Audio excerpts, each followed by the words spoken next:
Alright guys, so just quick update on the controller. I've been working on the controller board, so I'll kind of show you here. What I did is I cut the board in half. Apparently it doesn't affect functionality as long as you wire the two halves together. So what I've done is I basically scored the board, or like scraped away the parts of the board that have the traces for each control part. So like this is the A button right here, the top part, that line right there is what controls the A button. So it's a wire connecting that. I have a common ground down here, that's the ground for all the buttons. And then I have them connected to a wire, so you know we can detach these two so that way I can position them wherever I need to in the housing, and then just get an appropriately length wire to connect the two. And then on this side I have them all wired to the proper points on this little ICU. So I haven't connected all of them. Like I don't have the Z or the triggers hooked up. I don't have the C stick hooked up right now. I've got these things on there. I just haven't connected the two. I basically just wanted to test it and make sure that I have a working controller after cutting it in half and everything. So this is just a little demonstration of that. So right now this is the regular working controller. So let me plug this thing in.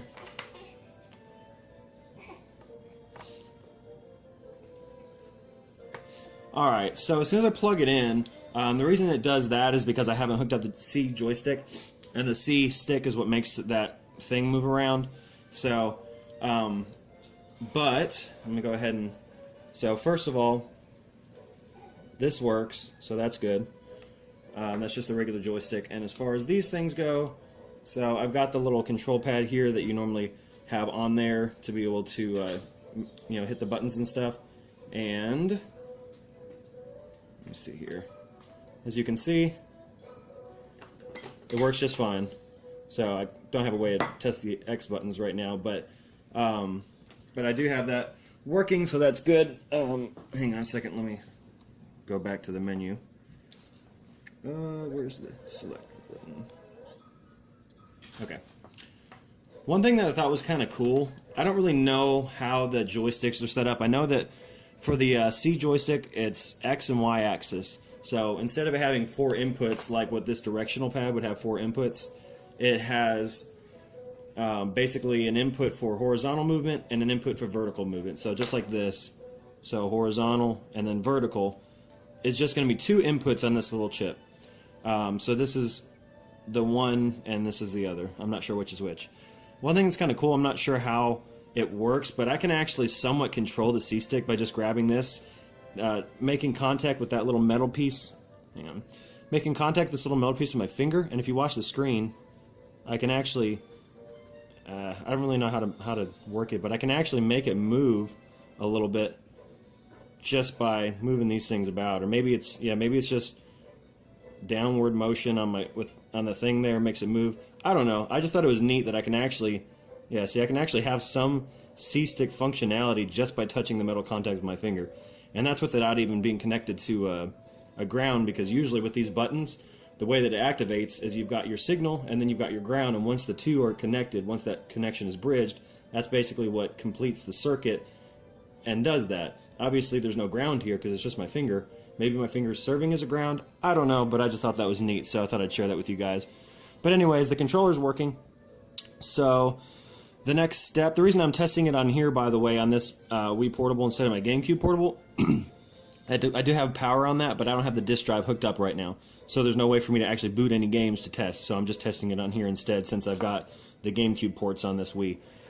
So anyways, the next step is going to be finishing the rest of the connections on my controller. I'm going to put some hot glue down, especially on these points, because the wires are very small and I don't want them to break from moving around. The whole idea of connecting these things is so that this can kind of move freely without putting any pressure on the joint right there. So I'm going to hot glue those to keep them secure. And then I'm going to hook up my Wii disk drive and make sure that I can read games. And after that, I'm going to be finishing up the build on my case right now. Actually, hang on one second. Okay, so so here's what I've got. I don't have a fancy 3D printer. To be honest, I don't really have any desire to get one in the near future. But I do have my Xeon housing. I'm basically, this housing right here, this bottom piece is what I'm using for the portable. I'm going to have a 5-inch screen in there. I'm going to have my buttons on the right side, the rest of the buttons on the left side. So I'm basically, I'm not 100% sure on the button design yet, but I'm thinking I'm just going to cut this part out and put it on the right side, and cut this part out, put it on the left side. I'm going to get rid of the D-pad because hardly any games use it, and it's just extra space. So I actually have this. I don't want to cut it all up before I'm 100% certain that everything's going to look good and fit in there nice and neat. So I have a dummy Q cardboard model that is cut out to the exact dimensions of this. So basically, this is what I'm looking at for the design. So I've got my buttons here. This is where the C-stick would normally be in this GameCube controller layout, but I'm actually going to move it down a bit so it's not in the way of the screen.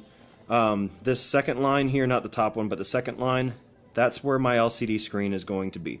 It's just a little bit off center, down just a little bit, because it was, as you can see, this top line is where it would be centered, and it was going to get in the way of some of the controls for the joystick over here. So I just moved it down a bit, but this is basically what it's going to look like. You're going to have your buttons here. I'm going to have the triggers up here somewhere. And that's what it's going to look like, but it's going to look a lot nicer because it's not going to be made out of cardboard. But I'm actually going to cut everything out of here and like put the buttons in here just like I would normally, just to make sure that I like the way that it feels and that it looks and that everything fits in there well. As long as it does, then I'm going to put it in the actual housing and then go ahead and cut out the spots for this and Frankencase that all up. And then I've got some ideas and doing some other things, maybe cutting some slits out or some designs and putting some LEDs behind there. I want it to look a little bit more fancy than this. This is just painted gray. There's really not a whole lot to it. I want it to look a little bit nicer. So we'll see if it actually turns out that way in the end. If not, then if nothing else, I'll still have a GameCube portable. It just won't be the best looking thing to look at. But my speciality is messing with electronics, not painting and designing. So we'll see how that all turns out. But that's pretty much all I've got for this video. Thanks, guys.